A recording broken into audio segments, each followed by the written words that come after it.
Islam is taking over and there's nothing you can do. That's what a Muslim in UK just said, just before he blamed the Jew. But he may find out his lofty plans won't go as he expects. The fate of the West is in God's hands, and the righteous he protects. And that's the sermon for this week, ladies and gentlemen. That is the poem, the inspiration that was given to me. Anybody tries to write something like it, they will fail. In any case, we are here for This Week in Jihad. I believe David Wood is here. David, are you here? Yes, sir. Yes, sir. Yes, sir. Just sending out the link and bam, done. All right. Boom. Okay. Tommy Robinson is free. That's the big news this week. There he is, ladies and gentlemen, sporting a very stylish beard that I understand he has already cut off. So that's a shame. But it's good news in kind of a limited way, which we'll explain in a moment, that he's out. But can you give us some of the background here, sir? So that is indeed Tommy's beard. Some of us thought it would have been hilarious if he got out and pretended that he had converted to Islam and run with that for a few days, and all the Dawa guys would have asked him to come on their channels to explain things, and then he could have gotten onto a really big one and then gone, ha ha, psych. But no, he went and shaved it. Now, what's interesting, Robert, and I'm thinking about making a quick little video about this, is he's got a cross and a rosary there. Yes, I thought that was interesting indeed. Yeah, I'd always thought that I thought that he was an atheist based on things that he said, but I can't think of anything specific. But I asked people during a live stream yesterday, and everyone said, yeah, he was an atheist or an agnostic or something like that. So. But then Tusi from Tusi TV said that he converted in prison. But I only heard that from Tusi. And then, of course, Tommy's there wearing a cross. So anyway, it'll be interesting to see what actually happened. But yeah, Tommy spent 7 months in solitary.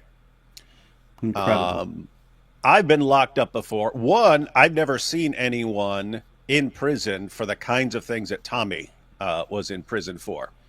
The sort of like contempt of court and doing this and that. These are things that you would get in the U.S. Even if you like really push something really hard, contempt of court or something like that, you're talking a fine, and you're talking like, what, 30 days in jail? Or normally contempt of court, they put you in jail and then you get out a couple hours later or something like that. But if it was like extreme contempt of court, you're talking like 30 days in jail or something like that. But anyway, so he does all these things, which should be, even if he's guilty, should be something like a fine or something like a quick jail stay. But they keep putting him in prison.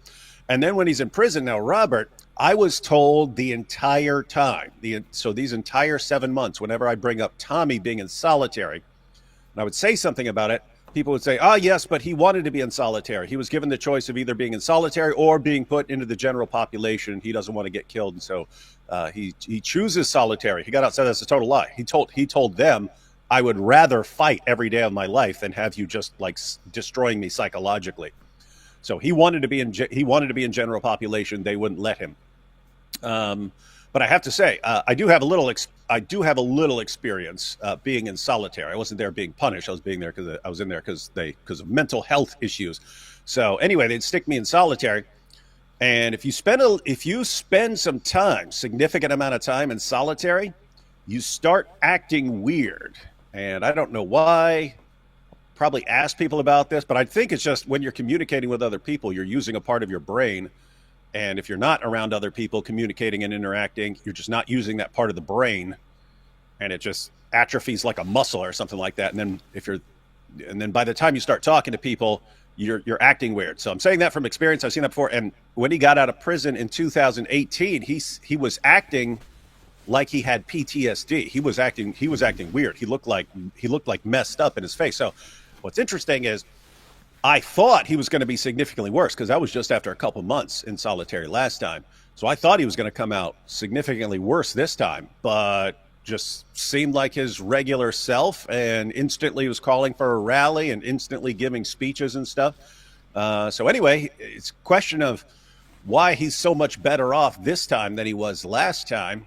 And got two basic theories. One, he came out with 2 massive carts of mail. I'm talking like huge bins of mail that had been to the people who wrote him while he was in prison. And he said that's after they'd already brought out several loads of mail. So, and he said he read everything. So people were writing him constantly. That probably helped. And the other thing is, if he was getting right with God while he's in there somehow, that probably helped him. But anyway, he's noticeably better getting out of prison than he was last time. Yes, and yet it's May 28th.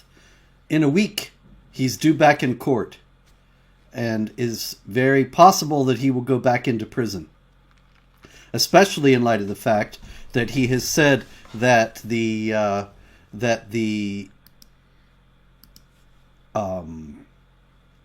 sorry, lost my train of thought. He has said that the freedom of speech is under attack in Britain, and consequently he's going to have this big rally in September, and I think that's just the kind of thing that's going to land him in prison again, because the British authorities are indeed just as bad as they say, and so it's going to be a rough time for him, I'm afraid. And it's kind of smart, because so he's going to have a big rally, and they can either let him go through with the rally, in which case people will be much more active, or they can lock him up again to try and shut down the rally, in which case they're just proving his point. That's the amazing thing. I mean, every time they keep coming after him, and the entire time they're proving his point every single time. So yeah, it's wild stuff. I just have to say, is everyone in the U.S. is as messed up as things get here. Just rejoice that things could be significantly worse. You could be in the UK.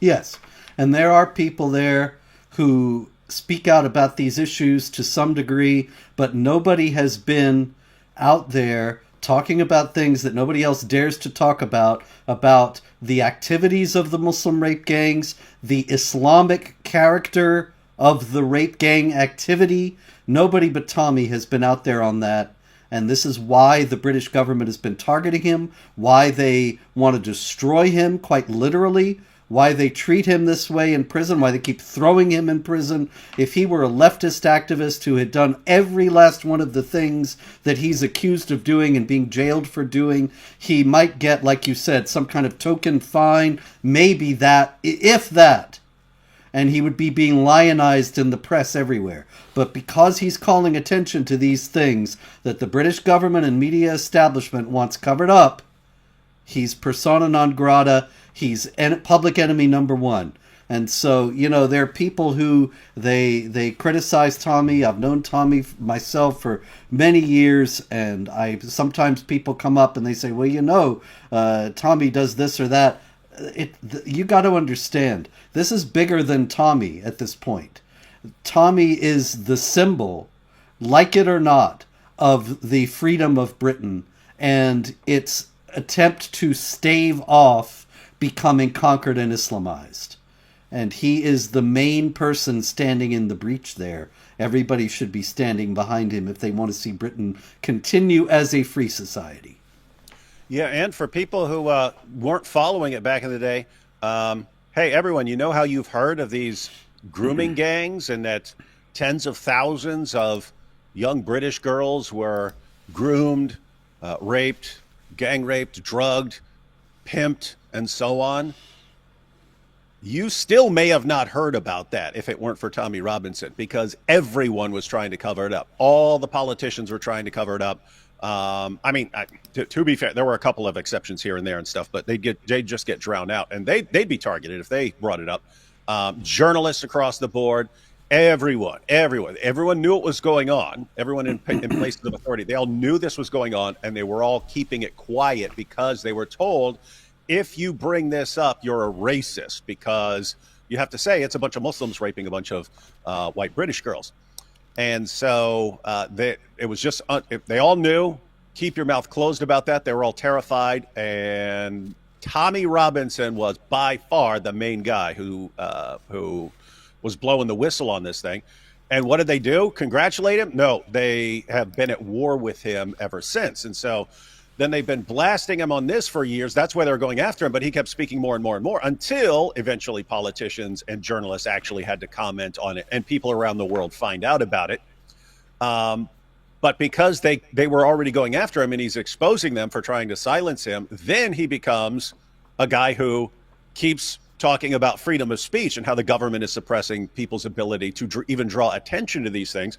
And this is what they keep proving him right on, because it was that communist dude or something like that who said, show me the guy and I'll find you the crime. Meaning I can point to someone and I will find, if you want that guy locked up, I will find something. I will go after him hard enough to find something to lock him up for.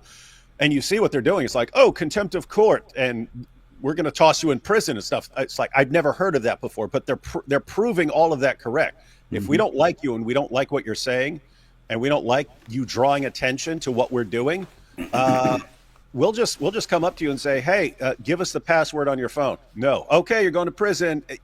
That's what they're doing. That's the level of stuff that they're doing to Tommy right now. So hats off to him. But man, that place sucks over there. Sucks. Love to go to his rally in September. Sadly, I'm not allowed there and you're not allowed there. Yeah, I was thinking, man, that would be one thing I would not miss, but I'm going to miss it. In any case, yeah, everything. Hey, hang on. Maybe we should pretend to convert to Islam, and then they'll let us in, and we go to the rally. Hey, we'll go there dressed in full Islamic gear. We'll get up on stage, and then, we pull it off. It's still us.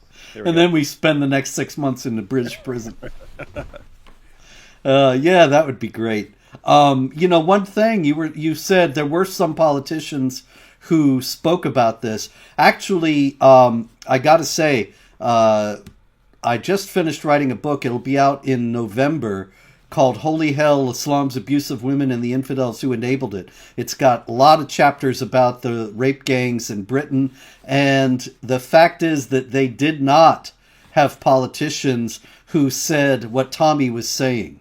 There were some politicians who spoke out about the problem, but none of them dared to go the whole way and say what the problem really was. Sarah Champion was in the Labour Party, which is now the ruling party, but at that time it was the minority party, and she was in the shadow cabinet.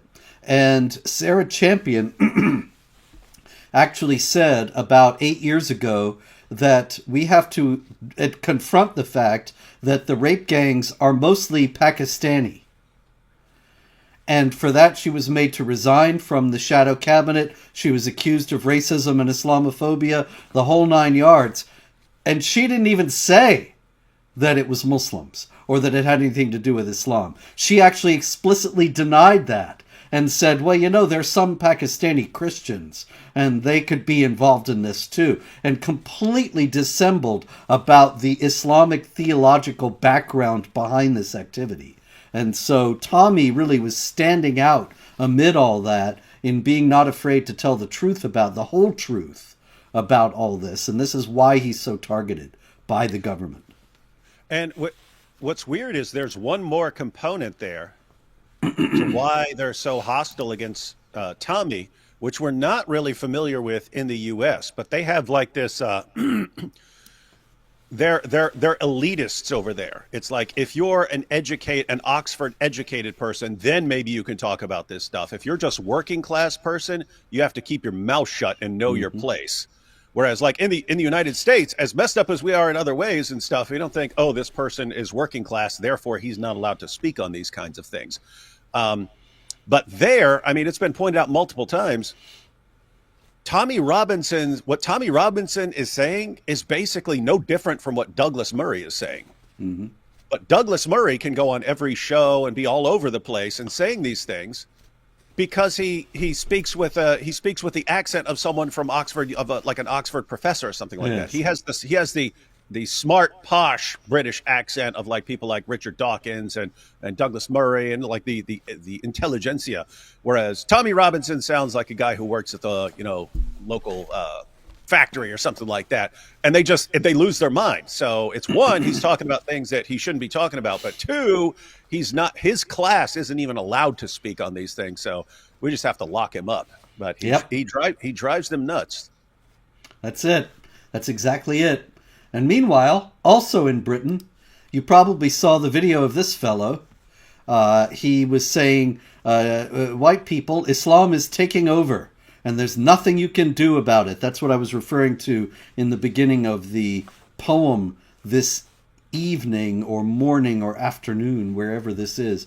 He was boasting about how Islam is on its way to taking over the UK, and any infidels like Tommy Robinson who might think that they could stop it were deluded. It was unstoppable, and there is nothing that the infidels can do to reverse it.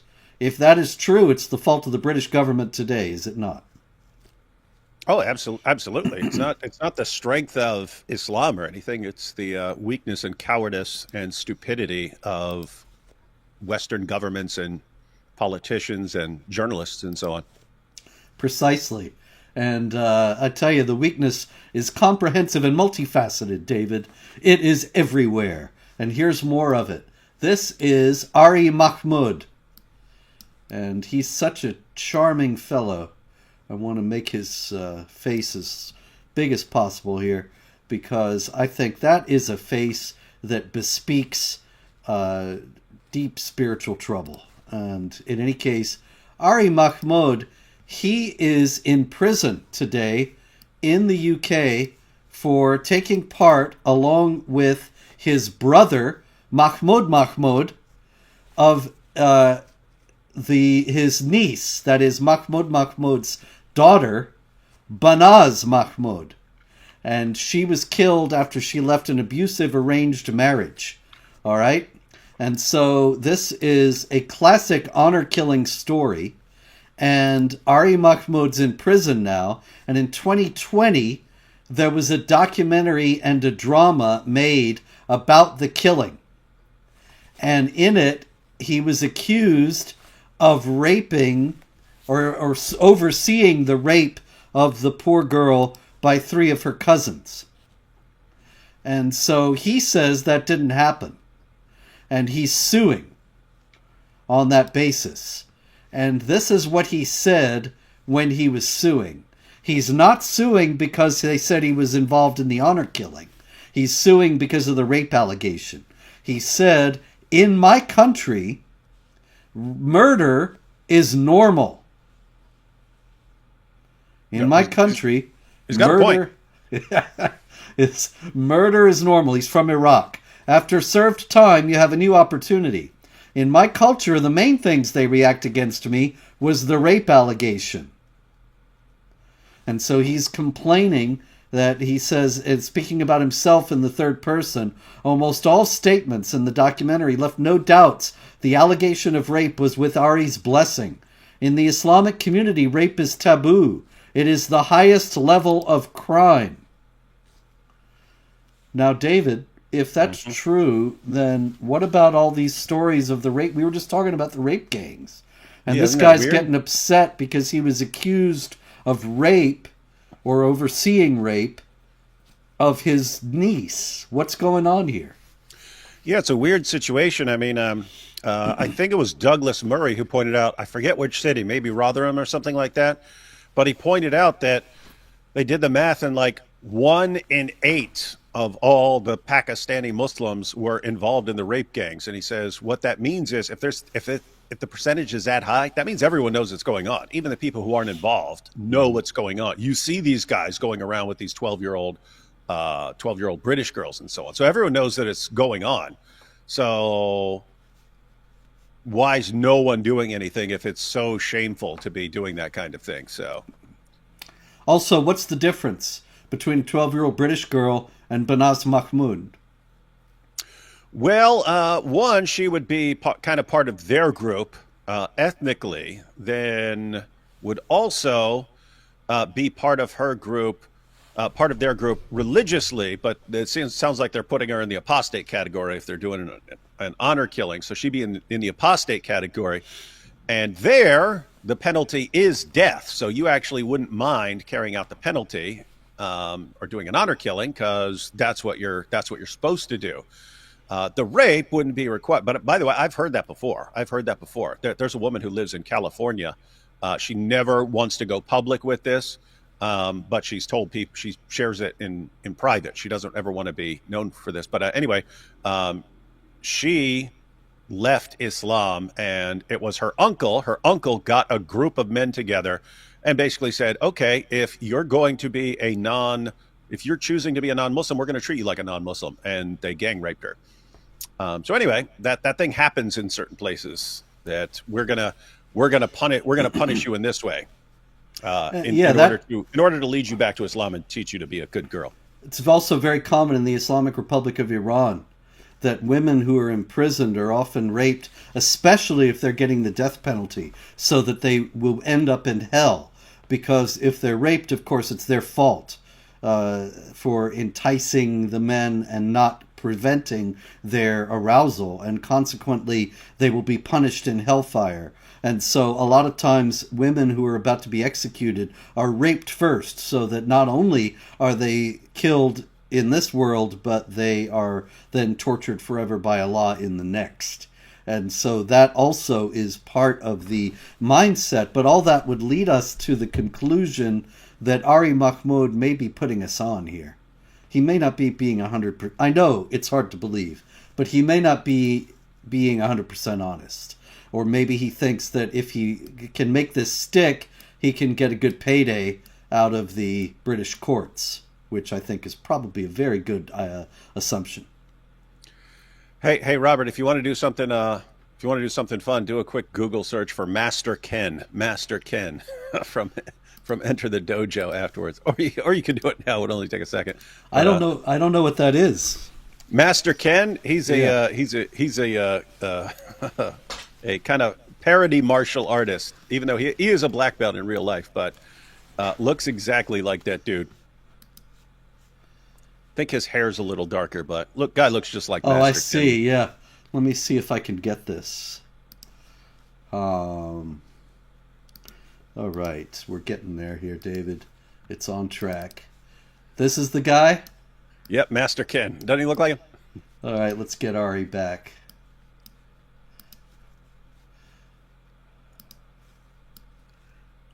Yeah. You see it now? Oh, dear. Well, sorry, Ken. No hard feelings, eh, buddy? All right. Got a lot of stories here, David. So let's move on. Did you see this video out of Fairfax County, Virginia? Jamal Wali, ordinary traffic stop, and the video is quite fascinating on several levels. Is that where dude shot the cops? Yeah, exactly. And then they killed him in self-defense. But Jamal Wali was an Afghan migrant. He aided the U.S. military in Afghanistan and was brought over here after the war. And I thought it was very interesting. The first I heard about this story was on a local network story in the Fairfax County, Virginia area that somebody sent to me, and it had parts of the video interspersed with commentary from the news people, the anchor people. And it was very interesting because at one point in the video, Jamal Wali says, "I should have served with the Taliban. They're better than you." And so I'm watching along this video, and it was wild because you hear him say, "I should have served with the Taliban," and then they cut off and they go back to one of the network talking heads talking about the whole issue. And I thought, did he say Taliban? What? And I found the whole video. I recommend you all find the whole video. If I had any technological knowledge, I know I would be showing the video here, but I'm sorry, I'm old. Anyway, he says, "I should have served with the Taliban." And it was very interesting to me that it was right at that point that the local news show cut it off. And it was very interesting to me that I think once again we see them try to whitewash the connection to Islamic Jihad. The guy was not a jihadi. He was not Taliban. He was very upset and frustrated with life in the U.S. And I think the fact that he ended up shooting at the cops and getting killed himself is yet another example of what happens when you bring somebody over from a culture that sanctifies violence and says violence can be is good and proper and blessed by Allah under certain circumstances. It's the kind of thing that happens. Mm-hmm. Yeah, and totally normal, and people aren't taught to control their anger and so on. You just let it all out with violence. But yeah, so I didn't see the video you're talking about with the news commentary, but I imagine it would have went something like this. On the darker side of the news, police shot a completely harmless driver after a random traffic stop. Here's this perfectly innocent man. What are you talking about? I should go with the teller. And we won't show you the rest, but needless to say. Yeah, it was kind of like that. They did cut out. The guy kept calling the cop American. He would say, "Now, American, you want to see my license?" Or, stuff like that. And they cut out all of that.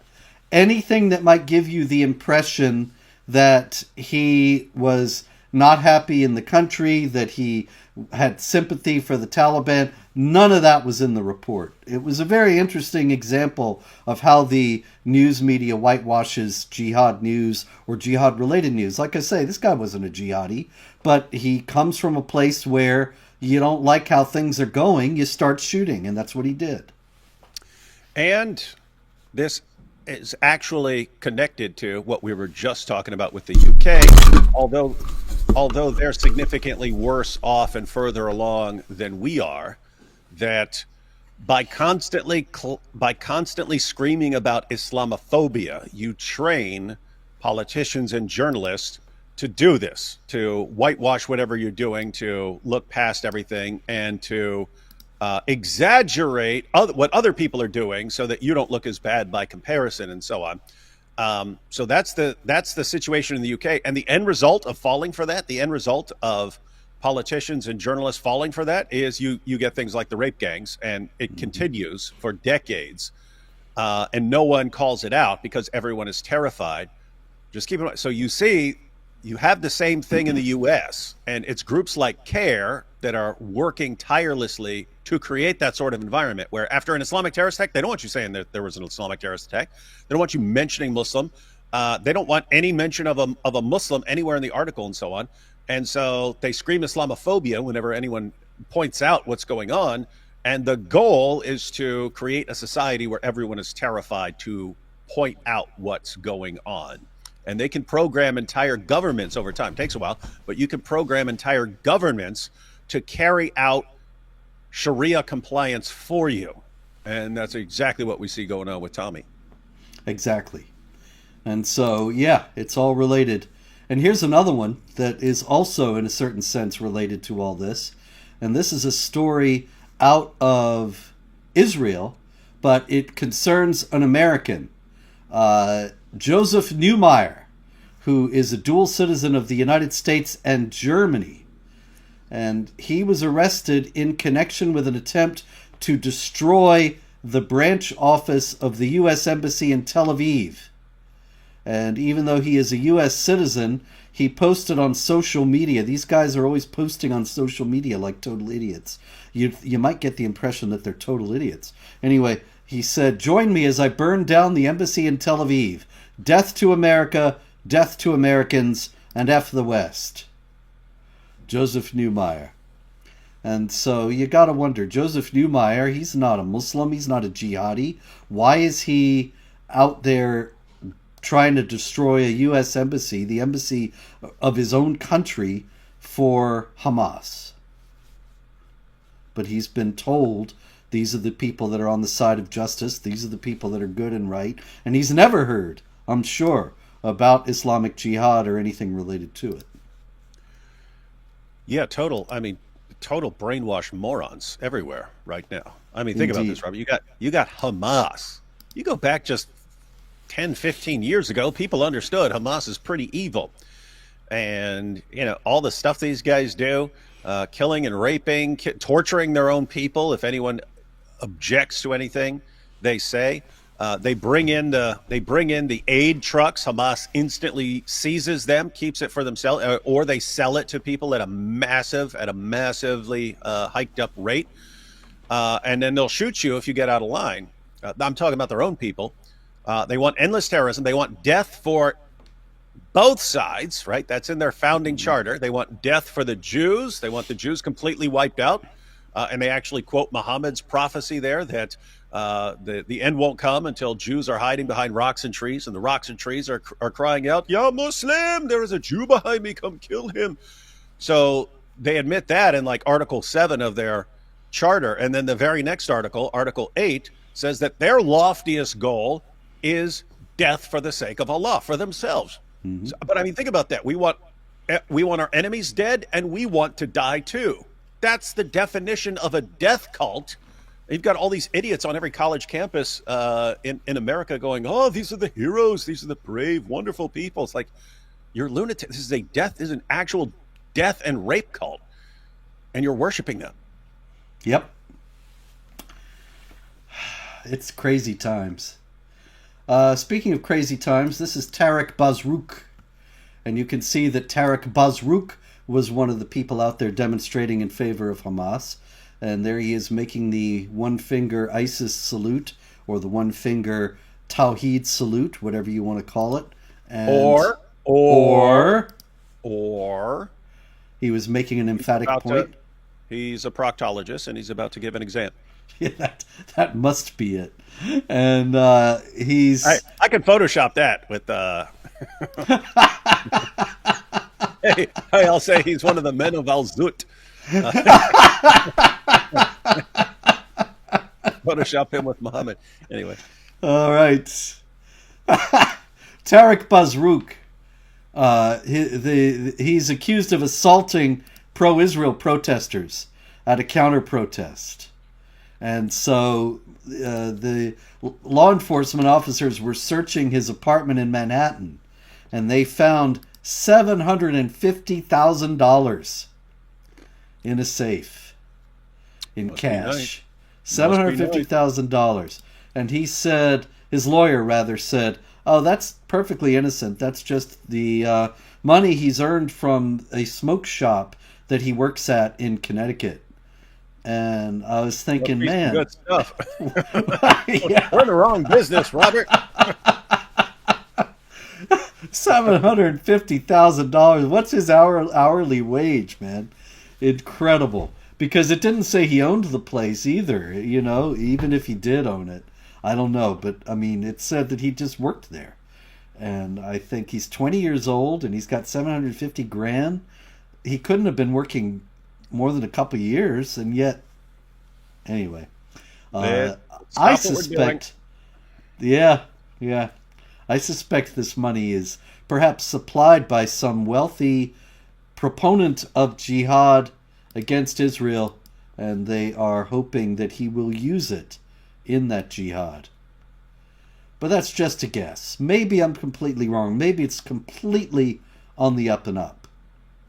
And we haven't even talked about the foremost. I think it was actually the evening. It was the day after, or hours after we did the show. Did we talk about Elias Rodriguez last week? I don't even remember now. I don't recall, because I know I've talked about that, but I don't remember if that was with you or with AP. Yeah, well, anyway, the whole world knows Elias Rodriguez murdered a couple people outside the Jewish Museum in D.C., shouted "Free Palestine." And the worst thing is all these people who have been praising him since then. And it's like the world has gone mad. They think that this is praiseworthy behavior. I don't think they really understand where this is going to lead. And I'll tell you where. Yeah, go ahead. Oh, no, I think I did cover that with AP. So, yeah, I don't think you and I talked about it. Well, anyway, it was essentially a week ago now, and there've been all these people out there praising him. There's a guy. Have you ever heard of Guy? You must have heard of him, Guy Christensen. He's got 3 million followers on TikTok. Yeah, I wasn't familiar with him, but yeah, I saw that. I saw that after he posted it, that little idiot Incredible. cheering on. That's what I mean. Like, and he's like I think he's like a 17-year-old Mormon or something like that. But he's posting videos. Yeah, you can get millions of followers spouting that nonsense. But it was really creepy, cheering for people who just randomly go kill people walking out of a Jewish museum. One of them was a Christian, and the woman, they were about to be engaged. The woman was there attending a panel on how to get more aid to the people of Gaza, and gun them down. Goodness. And then you have 17-year-old Mormons. Yeah, you see, they deserve it. They got what they deserve. Go do some more. Bunch of lunatics. Yep. It's just it's a sickness that's all around the world. In Yemen, video came out of a recent rally of the Houthis, and you've got these little kids. This is, people are saying Israel is killing children in Gaza, which is false propaganda. But the fact is that this is what's happening with children in real life. In Yemen, this boy at this rally comes up to the camera and he says, addressing the United States, "We will drink your blood and shake your throne. We will finish you off. We will starve you. Although America possesses nuclear weapons, it is weaker than a spider web." And then all the kids got together and chanted, "Allahu Akbar, death to America, death to Israel, curses upon the Jews, victory to Islam," which of course is the Houthi slogan. A girl said, "Your blood is fair game for us, and our swords are drawn until we purify the land from your filth." The first kid comes back, "We stand with Gaza in the face of the crimes of genocide and starvation. We say to you, America, we will drink your blood and shake your throne. We will finish you off. We will starve you." And all this again and again. "Oh, here, we will fight you on every battlefield. We will lie in wait for you on every street corner. No occupier or collaborator will escape our might. This is our promise and our threat. Your blood is fair game for us. Our swords are drawn until we purify the land from your filth and make it pure again. Allahu Akbar, death to America, death to Israel, curse upon the Jews, victory to Islam. We heed your call, O Al-Aqsa Mosque." It's inspiring, isn't it? Remember when I was talking about a death cult? There you go. This is a no. I mean, think about that. I mean, we generally try to protect kids from things. Try to protect kids like that from. We protect them from that until they're like older. Any groups that really try to go after kids with this stuff in particular and brainwash them into this stuff, it's pretty creepy. But I mean, think about that. It's like, as you pointed out, people complain about Israel. Look what Israel's doing. I mean, they're taking kids and turning them into jihadis. Why don't you have a problem with that, people? Indeed, because they don't know what jihad is, and they think it's all America's fault and Israel's fault, and they don't think through what the implications of this are going to be when these kids grow up and come. But I mean, think about that. You've already sentenced these kids to death. You sentence these kids to death. You're training them that the greatest thing they can possibly do is die while slaughtering unbelievers in the name of Allah. It's a matter of time before, and these kids are surrounded by jihadis. These are all their role models and stuff. And then you brainwash them into thinking, yeah, you can actually do it against the United States. Do it. You can take on the United States. You can win. And then they go do it, and then they all get killed. Yep. Well, that's in the Hadith. Isn't there a Hadith where Muhammad says that you can beat a far more formidable enemy if you got Allah on your side?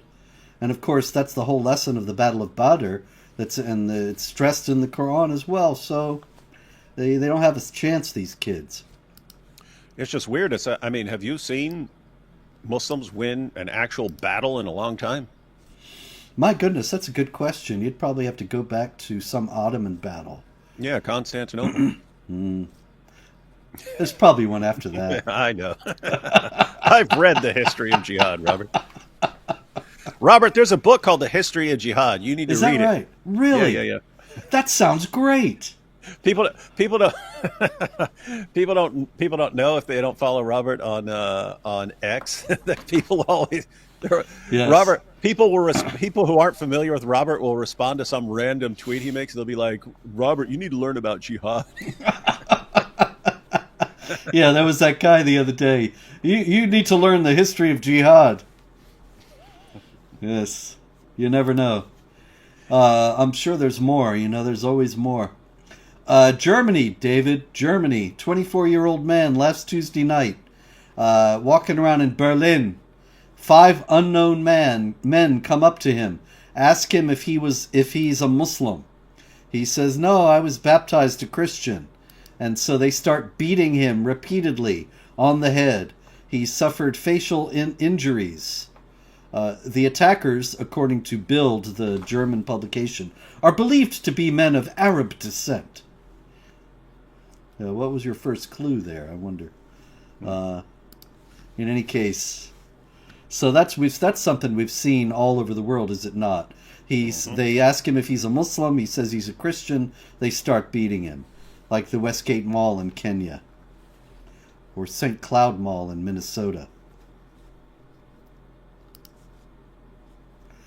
All right, this was a story that I found particularly distasteful.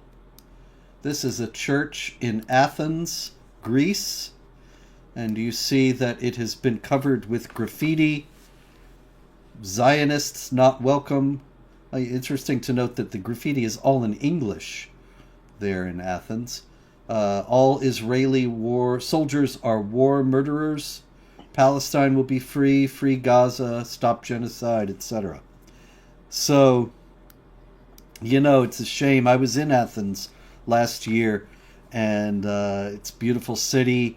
And one of the wonderful things about it, particularly for me as an Orthodox Christian, is that there are Orthodox churches on practically every block. You're just walking along, and there's a little Orthodox church. You go in, the beautiful icons, you say some prayers.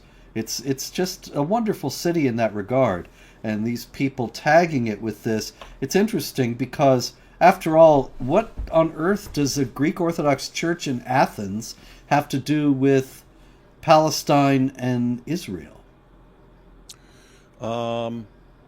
Not much, except you have Quran verses that the Jews and Christians are allies of each other, and then of course you have Muslims who still have a problem with the Greeks because of the problem with the Ottomans and so on. But yeah, it just seems they go after any non-Muslims in these situations. I have been to Greece multiple times, and I have noticed that the graffiti is generally in English. They understand, hey, you want to get it out there, put it in English.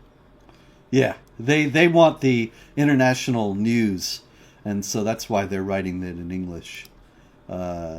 Also, everybody speaks English, pretty much, in Athens anyway, I found. In any case, okay, we got other graffiti out of France, and that is... All right. It's going to be right over here, David. I got them all together. There we go. That is a cemetery. It's a close-up of the graffiti, but this is a picture from a cemetery in France, and 58 graves in this cemetery were covered with graffiti such as "Submit to Allah," or, as this one shows, "France belongs to Allah." Other tombstones were covered with the word Gwer, G-W-E-R, which is a word, I believe the Turkish word, if I'm not mistaken, for unbeliever, for infidel. And so you got this graffiti announcing that France belongs to Allah in a Christian cemetery, right there with the crosses on the graves and so on. Is the choice of the venue for this accidental or incidental? I'm going to go with no, Robert. I think you're right, David. Yeah. Perhaps you could explain to the viewing audience. Well, what I was actually I was thinking about something different. I'm always thinking about the hypocrisy, namely that if someone had so much looked inappropriately at a Muslim grave while walking by, it would be international news for the next 2 months about how Islamophobic everyone is. But you can report on these things every single week because these things keep happening, and no one seems to care. Yes. Somebody has commented, guerre means war. Yeah, the word was not that. The word was Gwer, guer, which is, I believe, a Turkish word for infidel. In any case, the graffiti is also in the Christian cemetery as if to indicate, amid all, I mean, where else are you going to find other than a church, all these crosses together, all these public expressions of the Christian faith. And so you get there all these declarations that Allah is supreme and Allah will conquer. It's once again showing, Islam is superior, Islam is victorious, Islam must dominate and not be dominated, as Muhammad said. And so it's always about supremacy. But make no mistake, these things are not accidental. Okay, we have my favorite country, Iceland. We had an interesting story. Out of Iceland, there was a stabbing. And there was a video. I don't know if you saw the video, David. But the video, this is a still from the video. This fellow over here on the left, he stabs a guy. You don't see that on the video, but you see him with his big knife. And then the lady with the hijab and this other guy come walking out toward him. And then you see the victim, and he's clutching his side where he's been stabbed. And you see this guy, and everybody's yelling. And that's basically the whole video. And this was reported in the English language Reykjavik Grapevine as a domestic dispute. And there was no other detail given about what had happened. Now, you watch the video, it's very clear that these people are not Icelandic.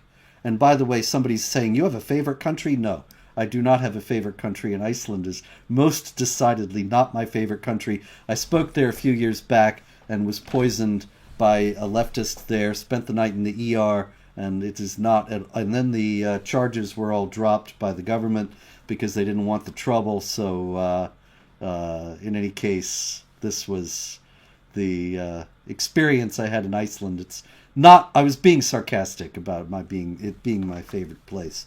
So also, yet more corrections here. Turkish does not have the letter W. Yeah, it was a phonetic spelling. I don't think these guys in the cemetery are literary geniuses here. The word, I've actually seen it spelled with an O-U and I-A-O-U and so on. And so, in any case, it's guer or guar. You can look it up in Turkish lexicons. In any case, back to Iceland.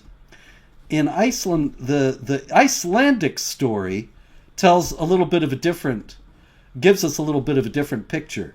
They do say that it seems to be a domestic dispute, but there is a whole lot more detail.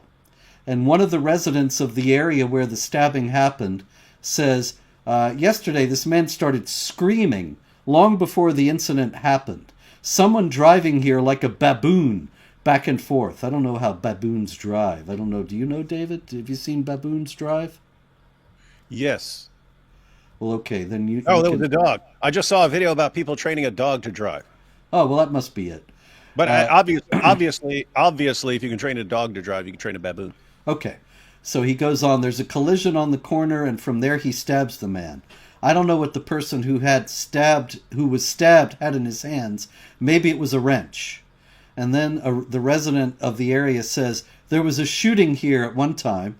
Then the kids saw bloodstains on their way to school. Then another man with a machete broke down a door and started screaming. They think, and then another resident says, they think it's strange that it's like this. It's very strange in Iceland today. Do residents feel safe? No. You've heard of women who are being followed into the parking garage. They're afraid of these men. Now, where have we heard that kind of thing before? Pretty much everywhere. Yeah. But I think that in connection with migrants who are indeed overwhelmingly Muslim, the idea of a neighborhood that has suddenly become unsafe and women are afraid to go out, it's pretty clear what's happening here. It might not be, it might all be coincidence, but it's fairly clear what's happening here. And of course, the Icelandic press covers it up.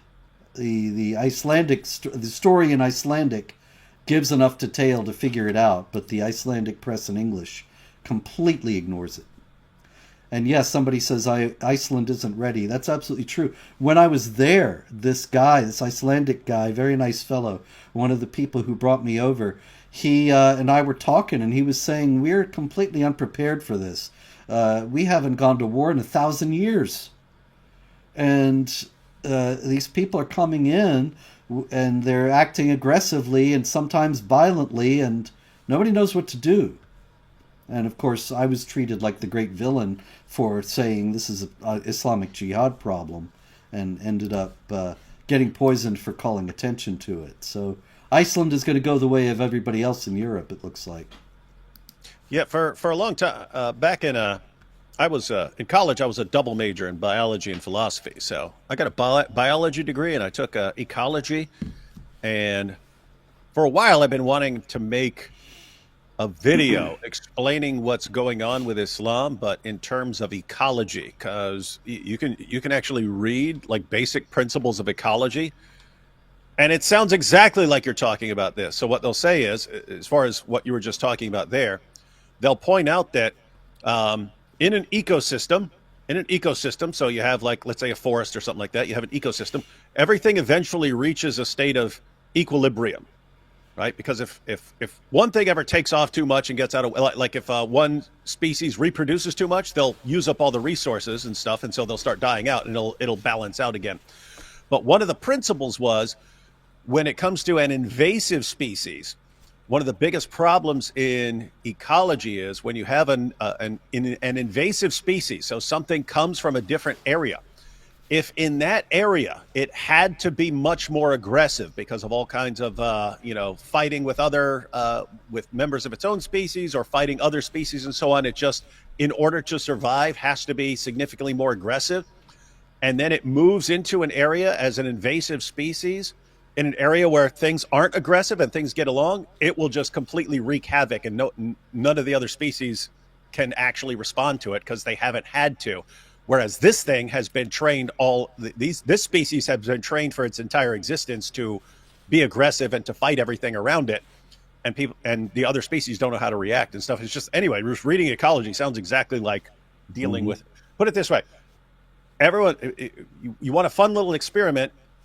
Look up an article on invasive species, and then think about Islam, and every single principle is a perfect parallel. There you go. Okay, this was a fun story, David. Out of the UK, we had there was going to be an Islamophobia training seminar for psychotherapists, so that they could understand the effects of Islamophobia on the poor psyche of the victims of Islamophobia. And that is Professor Ghazal Amir, who was going to be one of the teachers in this Islamophobia training session. But then it turned out that these professors, Ghazal Amir, a professor of health equity and inclusion at the University of Leeds, Dr. Tariq Yunus, senior lecturer in psychology at Middlesex University, and Professor Ahmed Hankir, a consultant psychiatrist and visiting professor at the University of Cardiff, they were accused of anti-Semitism. And so the Islamophobia seminar had to be canceled for now. Isn't that interesting? Again, it's always the hypocrisy. The same people who will say, anytime you point out anything a Muslim does, it's you're basically the worst person in the world. They're the same people who will turn right around, Jews, Jews, Jews, Jews, Jews, Jews, Jews, all day long. That's And it. they're the same people who, um, even if there's an Islamic terrorist attack and hundreds of people are killed or whatever, they'll say, don't associate this with any other Muslim on the planet. If you do, you're an Islamophobe. But these are the same people who will get that Jew because of what? Because of what the IDF did to that terrorist over there. It's weird. It's insane. It's so insane. Do you want more insanity? I got it. In case you came to This Week in Jihad this week for a big dose of insanity, this is somewhere, here it is, a placard that a guy in Britain was holding during a demonstration. And this is supposed to be the late Hassan Nasrallah of Hezbollah, and he's answering his pager, and you know what's going to happen, you know? And so this guy, a Jewish protester, was arrested by the Metropolitan Police this week after he briefly held a placard satirizing a Hezbollah terrorist leader. During questioning, police repeatedly asked the man, who was part of a counter-demonstration against a pro-Palestinian march, if he believed the image would offend pro-Hezbollah activists.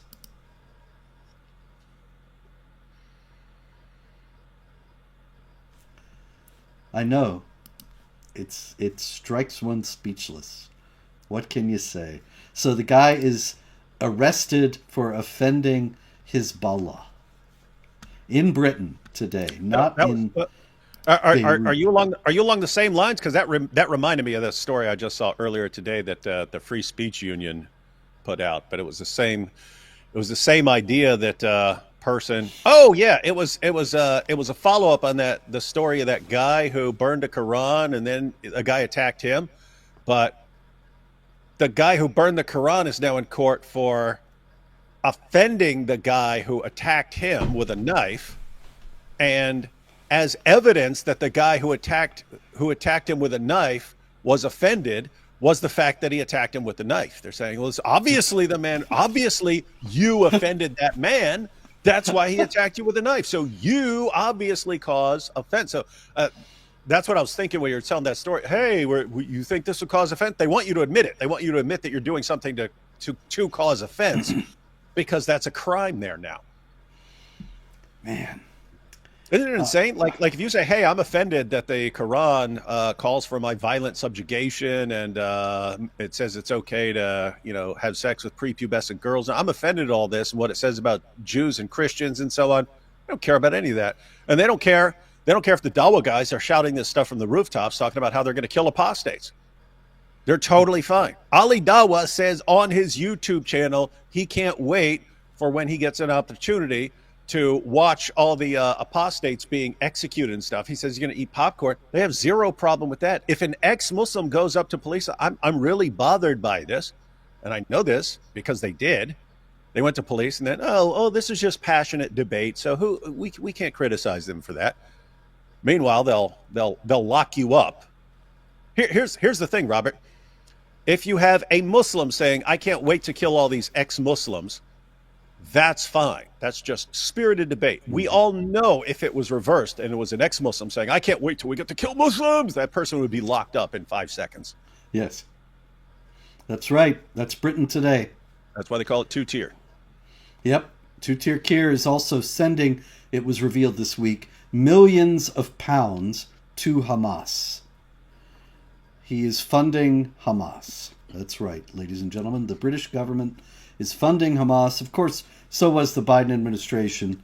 These things are called humanitarian aid, and they say, oh, it won't be used for weapons. But, it's basic economics, people. If you got more money, you spend it on more stuff.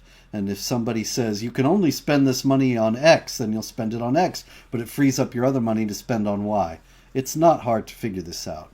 So if Biden gave humanitarian aid to Gaza, he was giving money to Hamas. And so is Keir Starmer. Anyway, meanwhile, in the middle of all this, we have U.S. Catholic Magazine. And U.S. Catholic Magazine, at the forefront of the news, they published an article this week called What Catholics Can Learn from Islam about the pursuit of happiness. What Catholics can learn from Islam about the pursuit of happiness. Robert, didn't that sound like one of that dude's article? That guy who teaches at Rice University sociology. What's that guy's name? Considine. Yeah. Yeah, doesn't that sound like one of his articles from like 5 years ago, 10 years ago? It does. Sounds but exactly like one of his.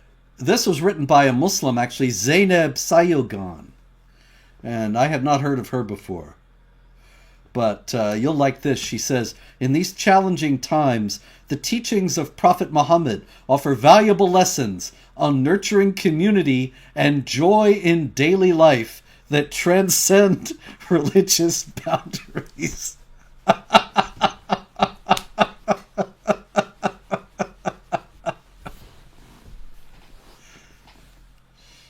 He did, didn't he? I mean, really. He has lots to tell us about nurturing community. Is this the guy? Is this the same guy who received in his revelation the claim that Muhammad is the messenger of Allah, and those who are with him are severe against disbelievers, merciful among themselves? So, By David, I believe that's Quran 48:29. Yeah. So is he the one who like insisted upon this, dare I say, two-tier system? Maybe that's why the left likes him so much. All right, it's Super Chat time. Need a theme song for Super Chat time. Da da da da da.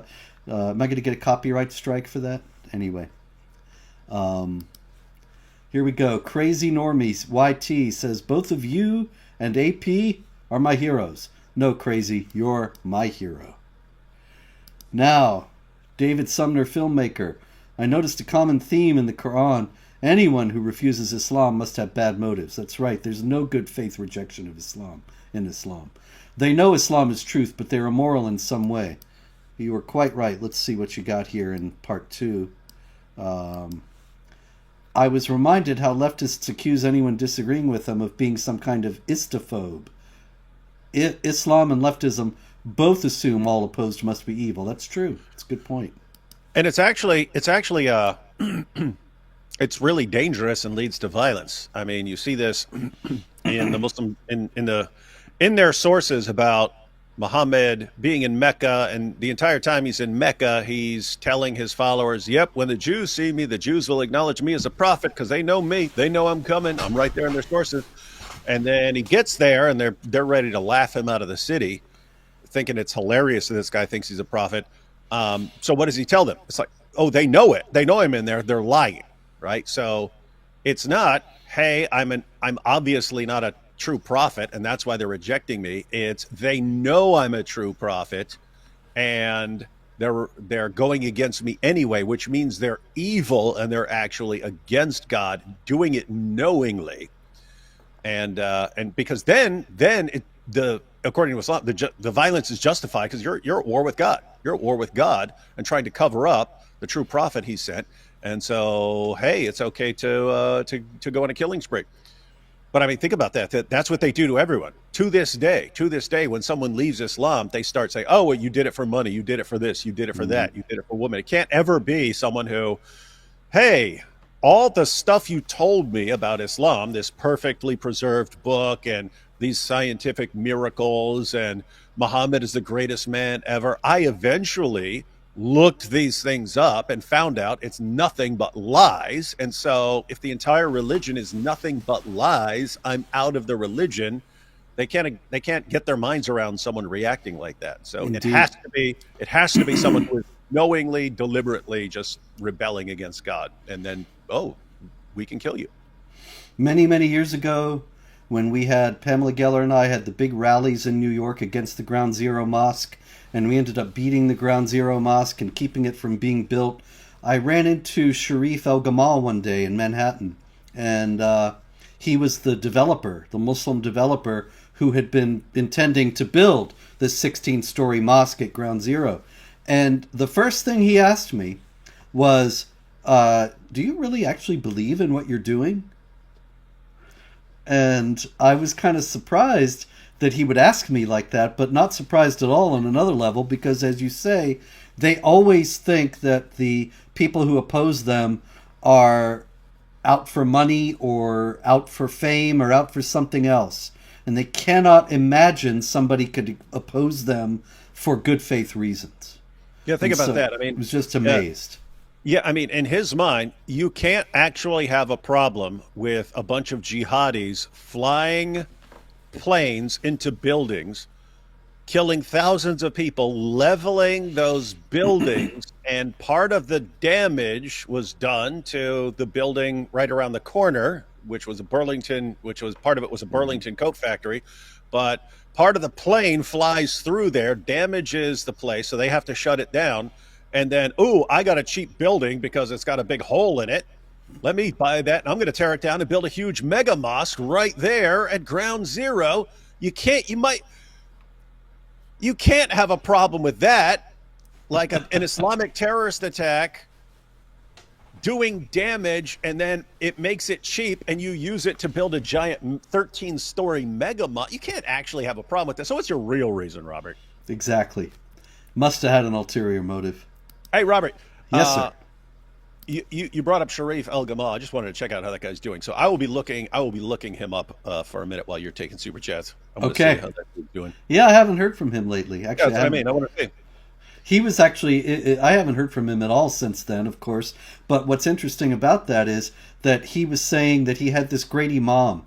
And if I could just talk to him, then I would really understand about Islam and know that it was a religion of peace and that it was wonderful, and I would drop all my opposition. And I said, sure, I'll talk to him. Fine, set it up. And I gave him my contact info. He took it down. He said, I'll be in touch soon. Never heard from him again. Sharif, I know you're watching. I'm still ready to talk to your imam, but it might not go the way you think. Okay, Loaves of Bread says UK government can't take the freedom of speech. Doesn't exist. You were correct. Tesbot, maybe you could send a video message to Tommy's rally. I'm sure it would be welcomed. That's a good idea, actually. We'll see if that ends up being possible. Let's see.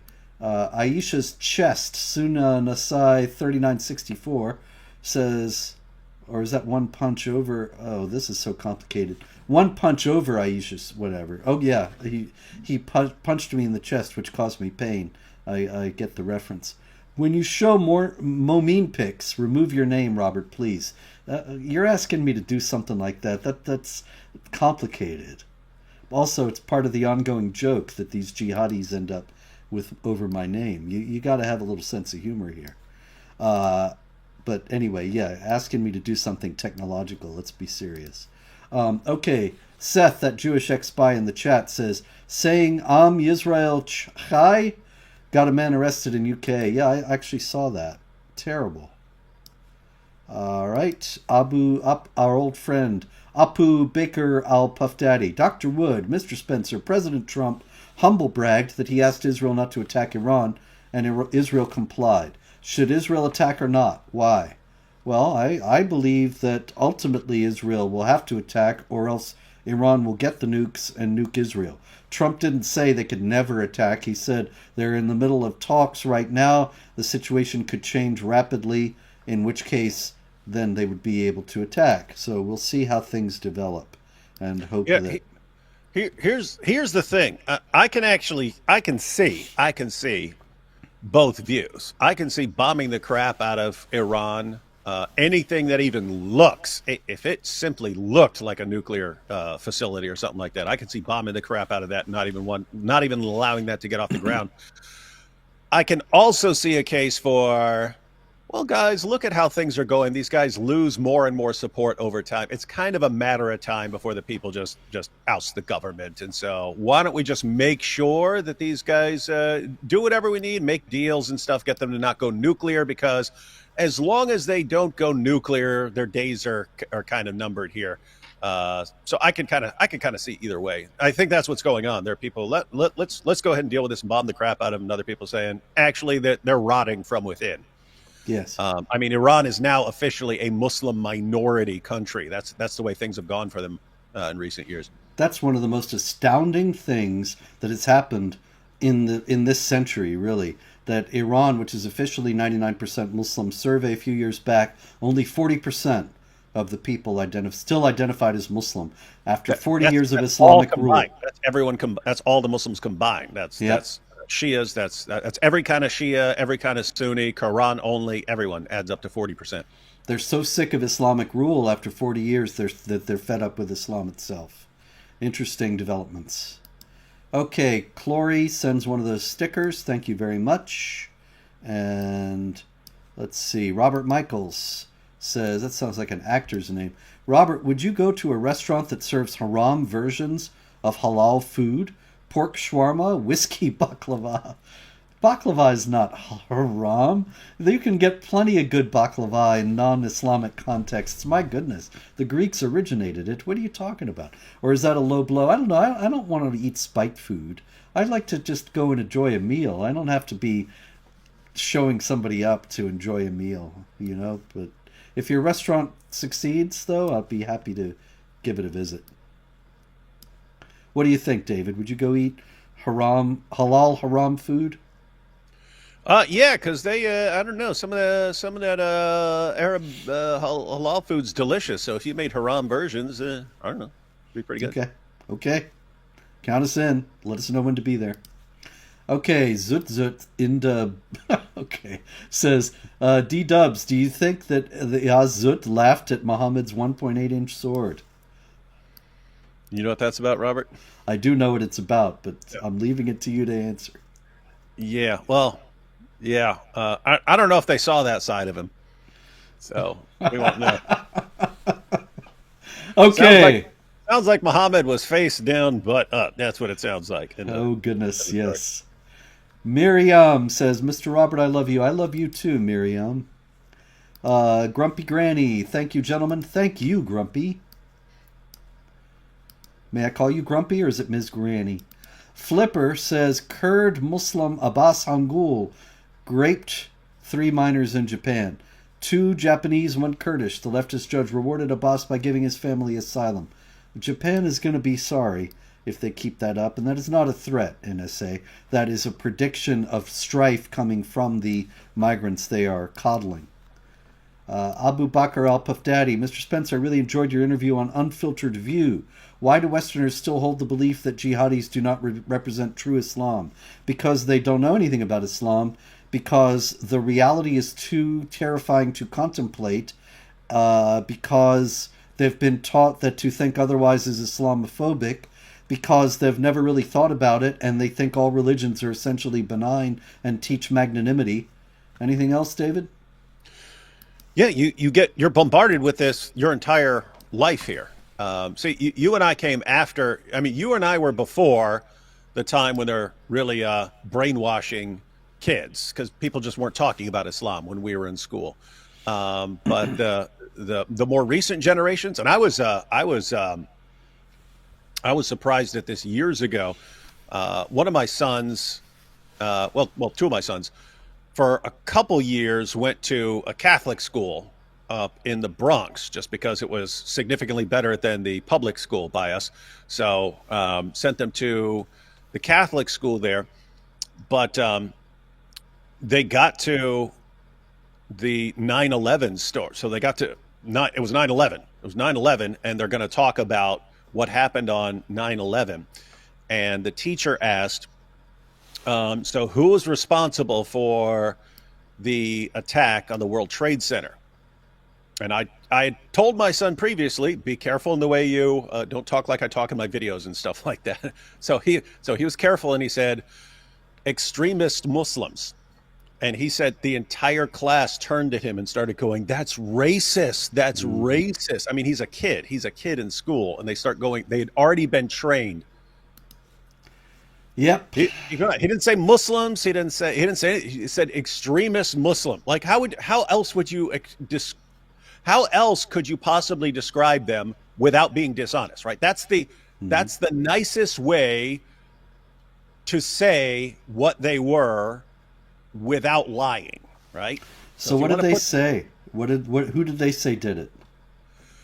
He said the teacher eventually agreed with him. It wasn't the teacher calling him racist, so all the students started instantly just saying racist, like they've been trained that way their entire lives. He said the teacher ultimately agreed that it was Muslims who did it, but she had to do it in this weird roundabout way and so on. Well, I mean, what was getting to me was like this is a Catholic private school, and they're kids, and they're already trained as kids to instantly scream racist to anyone who actually speaks entirely truthfully and in the gentlest way of saying it accurately that you could possibly say. Very disturbing. Yep, it's not going to end well. Yeah. So anyway, the idea is if you're trained, if you're programmed that way your entire life, that you're actually evil if you state these basic facts. Well, it's hard to see. It's hard to catch on later on. That's why they like catching them while they're young. That's it. All right, Flipper says there's an interview with one of the Japanese girls victim of Muslim Abbas Hangul. It's heartbreaking, and the girl was 12 years old when it happened. It's a bit old for this kind of line. Cynthia Ridgely, thank you very much. And then we go back to our friend Abu Bakr al-Pafdadi. Dr. Wood and Mr. Spencer, condolences for Yaron Lashinsky and Sarah Milgram, two beautiful young people. Why do leftists take up jihad? How to counteract? What do you think, David? Yeah, so those were the two people attacked in outside the Jewish Museum in D.C. They're on. Everyone ends up on the same side. Everyone who's trying to bring down Western civilization tends to click up, and a lot of them seem to.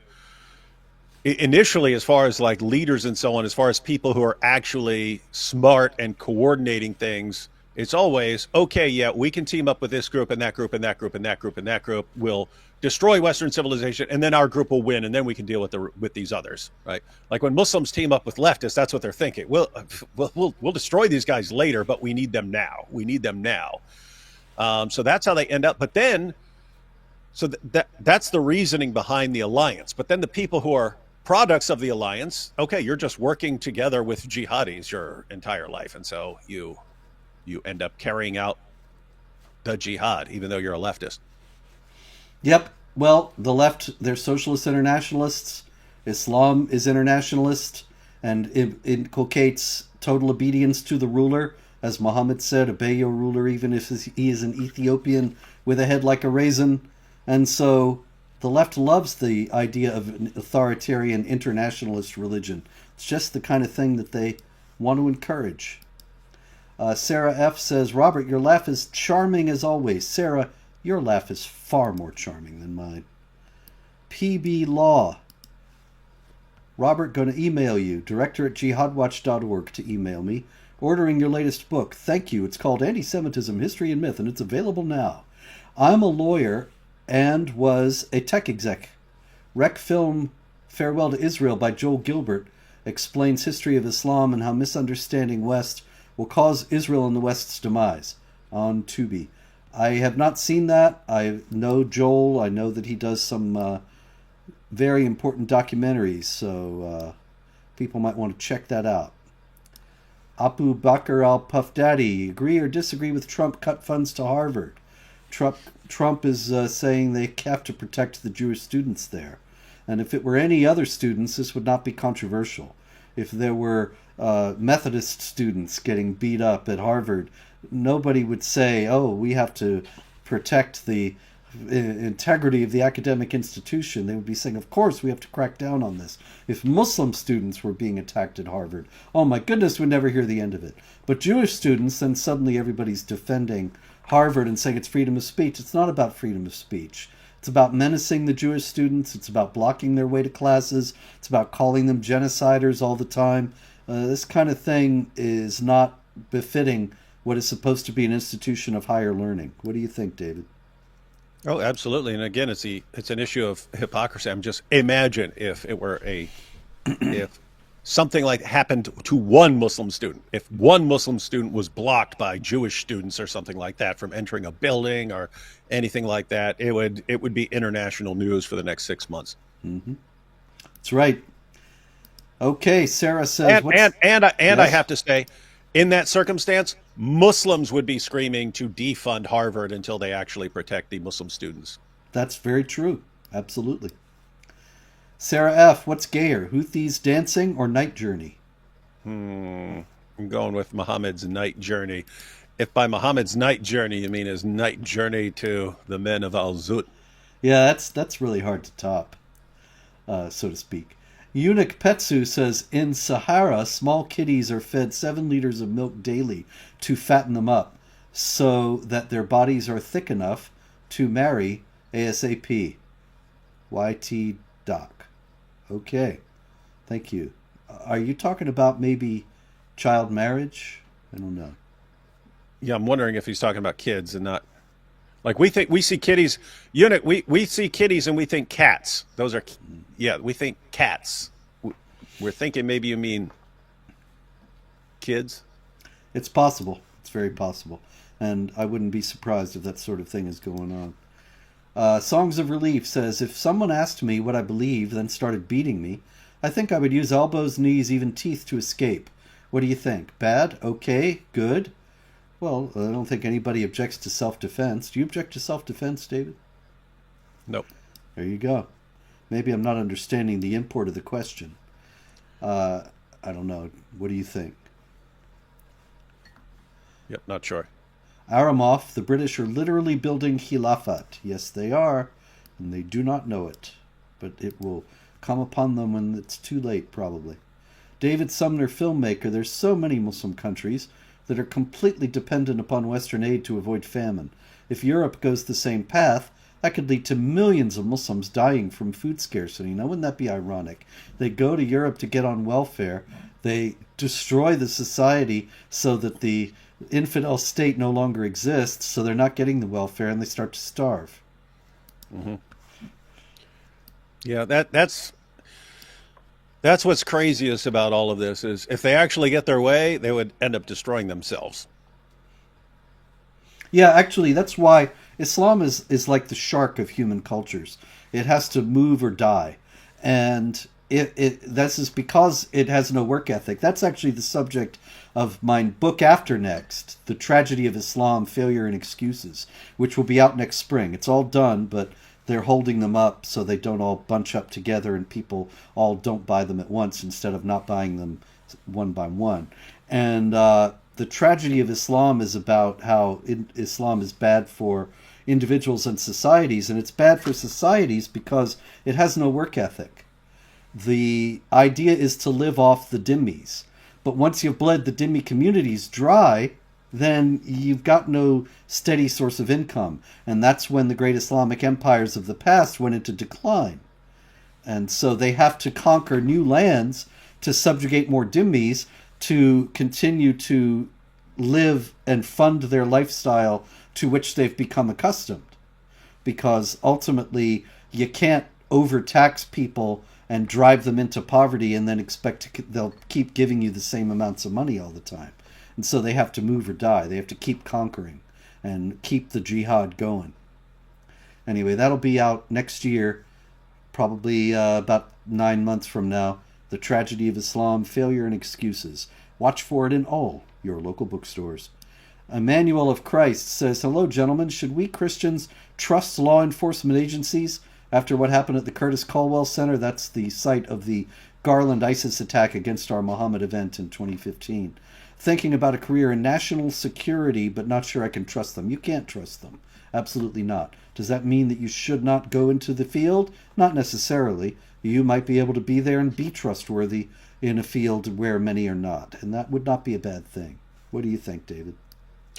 Yeah, I have to say two things mainly. One, there are intelligent and informed people at some levels in some of these organizations. I know because they've actually come to me. They've actually come to me to tell me about things that are endangering me. One time a Muslim told me to meet him somewhere and he was going to kill me. So I went down there and there were 4 soldiers standing there with machine guns. So there are people who are actually trying to protect us. there are other people who who are on the completely wrong side of things. So that's one thing, that there are, just because you have some bad people in some of these places doing messed up things and using their positions to do the wrong thing, doesn't mean you don't have other people who might be doing a bang up job. So that's one thing. The other thing is leadership in these places changes over time, right? That's true. So yeah, so someone who's pulling the strings at one point is not necessarily pulling the strings 10 or 15 years later. And so, yeah, I wouldn't, you could definitely go in there and maybe you could help clean up the place. Okay. Peace be upon me says, in your book, Syriac sources suggest that Momo came from Iraq. I highly agree with that. Momo traveled from Iraq to Syria and Jordan, king of Tayyeye. Well, that's one possibility. John Davis says, do you think Pope Leo has ever heard of Aisha? I would bet $1 million he's never heard of Aisha. If he does he care? I think if he did hear of Aisha, he might care. But what do you think, David? Do you think Pope Leo has ever heard of Aisha? No idea. I'd be surprised if he had, probably a little bit, but I don't know anything about the guy. Time is going to tell where this guy stands, right? Because some things are going to happen, and we'll see how he reacts and responds afterwards, and that'll tell us whether we're dealing with someone like Frank, or who was the guy before him? Benedict. Yeah, those guys had pretty different approaches. So we'll see where this guy lies on the spectrum. Yeah, Benedict is the guy who quoted the Roman Emperor Manuel II Palaeologos, who said that Muhammad brought nothing new but what was evil and inhuman. And there were worldwide riots. Then came Francis. All right, David Sumner, filmmaker. How did Indonesia become Muslim? I've heard it was largely peaceful, not through conquest, but I haven't had the chance to delve deep into it. Yeah, it was largely peaceful, not through conquest, but there was quite a lot of pressure from various forces involved in it. This is something I think I need to write about because there's a lot of misunderstanding. People think that Indonesia is the one place where everybody decided that Islam was wonderful and started to convert to it. It's not really that simple. It became a symbol for, in the first place, opposition to the Dutch colonial rule. And a lot of Indonesians began to convert as a result of that, and then others were intimidated into following through because otherwise then they would look like they were on the side of the Dutch and so on. And so it's not really just a simple and clear peaceful mass conversion. Okay, we have some Bible summary. My favorite keyboard crusaders. I would respectfully suggest that neither David nor I are keyboard crusaders. We have both been quite active and have both done many things in the real world aside from the keyboard. Is that not right, sir? Indeed. Holy JO3. Nope. Don't read it. Don't fall for it. I will not fall for it. Thank you for the warning.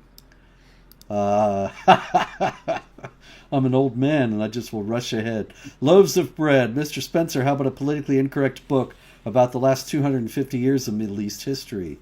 Not a bad idea. Not a bad idea. I'm going to think that over. I'm trying to think of whether I should write another one. You guys let me know if you think I should write another one. But you really ought to buy one of them if you really want me to write another one, because publishers don't like people who write books and then don't sell any. Victoria Knox, Abdul Spammer in chat. If you need a mod, I'm down. I don't really know what that means. People have asked me before about being a moderator, and I'm all for it, but then somehow it never happens. So please email me at director@jihadwatch.org and we'll set it up. Yeah, so it's easy to make someone a mod right there, but you generally kind of want to vet people ahead of time. Like I've made people, that's why I usually don't make people mods unless I kind of know them, because I've made people mods before. I just make someone a moderator and then they like block every Muslim who comments. I'm like, I don't want you blocking every Muslim who comments. I'm actually interested in hearing from Muslims. So anyway, yeah. Yeah, well, yeah. Absolutely. What would be good, Robert, is to, because I've wanted to do this, I've just never gotten around to doing it, but I wanted to like basically just write out some guidelines. Okay, here's what you like put people on timeout for here's what you might block people for or something like this, but don't block people unless they do X, Y, or Z or something like that. Yeah, that would be good to have, especially for somebody like me where I don't have any idea what really is done in this line. Some Bible Summary says, clarification, why aren't recent DE shootings on Trop web? Oh, that's the Religion of Peace website. Keep truthing. I don't run Religion of Peace website, neither does David, so I would suspect that neither one of us can speak for the good folks that run that website. It's a very important, valuable website. It has news that I myself don't even see, and I spend hours every day looking for jihad news, and so I highly recommend that site. But sometimes, of course, everybody misses something, or his judgment might differ. Don't hold it against him. Anyway, that brings us to the end of the Super Chats. David, thank you very much for being with us tonight and for your wisdom on these issues. If there's any more jihad, we might be calling upon you again in the unlikely event that jihad activity happens in the next week. And until then, everyone, please remember, pray, hope, do not worry.